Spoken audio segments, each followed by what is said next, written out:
of ag users, of urban users, of the other wildlife, if there's a pond, the wildlife that utilizes that pond, the agriculture that utilizes that pond, the animals that utilize that pond, all those are a balanced approach. Is that what I'm hearing you say is the goal of this policy? There's consideration for all of that. As we've mentioned, in fact, the vast majority of these pending water rights are for ag use, and they're typically smaller facilities, not necessarily smaller users, but I'd say, and I'm going to guess, maybe 90% of these are less than 200 acre foot type of diversions or ponds. They're small. But the whole goal here is to say we can provide some protection for in-stream flows, and we can get over that hurdle in the water rights process, which has been a major obstacle. It does essentially address the question about the backlog and the processing, but it's not necessarily designed specifically to do that. It's to address protection of the in-stream flow needs, and it does take into consideration existing facilities that have been previously permitted or authorized by the State Water Board, or existing facilities that have some basis of right. All of those are part of the balanced considerations, if you will, that go in before we can issue a permit, but this merely addresses the in-stream flow requirements. We talk about perhaps there are, and as an example, maybe there's a downstream reservoir that was previously permitted that's blocking fish passage. We're not necessarily going to address it in the policy here, but take note of it. We're not going to go down and say, you got to fix this reservoir. We're not going to go back and recreate some things. There may be some reasons that reservoir comes back for the board for review or for additional approvals that we may go back and do that. But for the most part, this is not designed to go back and fix the history, essentially, of water rights. Those 1,435 that I talked about earlier, we're not going to go back and address all of those, no. But it may come up when we go through additional approvals, or if they come back before the State Water Board for some other additional approvals. So obviously one of the concerns is if we're going to put all of our efforts into protecting those in-stream flows for the salmonids, what is the impact upstream from that by dewatering ponds that deer, other wildlife are using, livestock are using, that are being used for economic purposes? Are you actually looking at those impacts and taking those into consideration, or is it a focus strictly on it's the salmonids only? Go ahead. And just briefly, the response to that would be, it's a balanced approach. It's two separate processes in a way: water rights and the environmental review, public trust.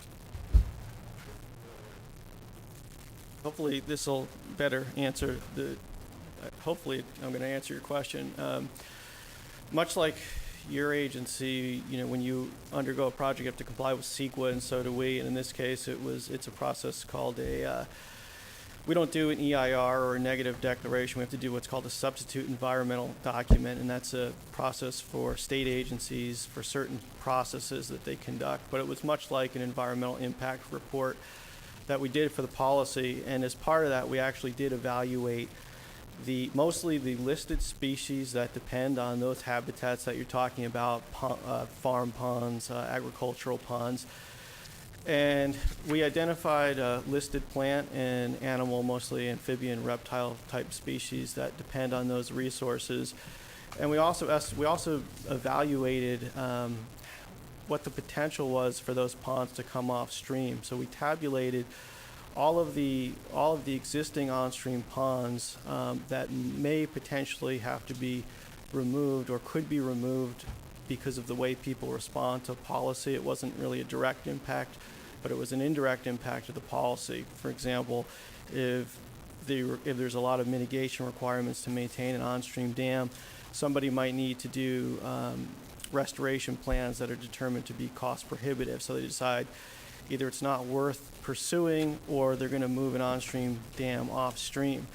So we looked at all the on-stream dams, and we actually summarized the number of dams. This was an estimate based on a remote sensing type GIS analysis.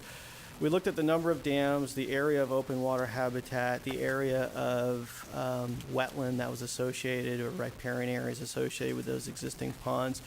And we did consider those in the substitute environmental document. We found that to be a potentially significant impact because because it's possible that there will be quite a few of these existing ponds that would need to be removed. As far as balancing, that would be a decision when this comes in front of our board.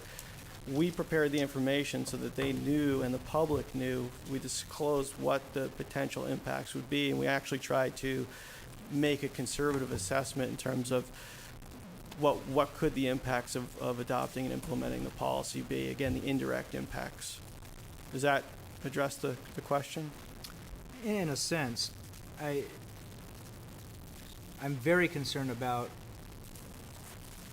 I'll be blunt, Sacramento determining that, hey, it's okay, we'll just have folks relocate ponds that have been in existence for decades and decades and expect the owner to be able to foot that cost, and the environmental issues that come out of having to relocate such a structure.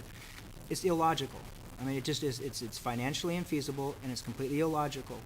And I'm gonna go on a little soapbox here for a second, because this is something that has stuck in my craw for years and years. As I sit here and listen to biologists or others that want to say it's the inland side that's the problem on the decline of the salmonids. I heard a NIMS biologist state, and I even questioned on make sure I heard it correctly, and I did, that ocean conditions are not a factor and predators are not a factor in the decline of salmonids. Now that is ludicrous, and we're seeing that out in the oceans now. And now we see NIMS come out with it's kind of like the light bulb finally came on. Is, oh look, there may be something going on in the ocean. There are factors outside of our control that are causing the decline of the salmonids. For every 100 fish that go out of our streams here, one comes back.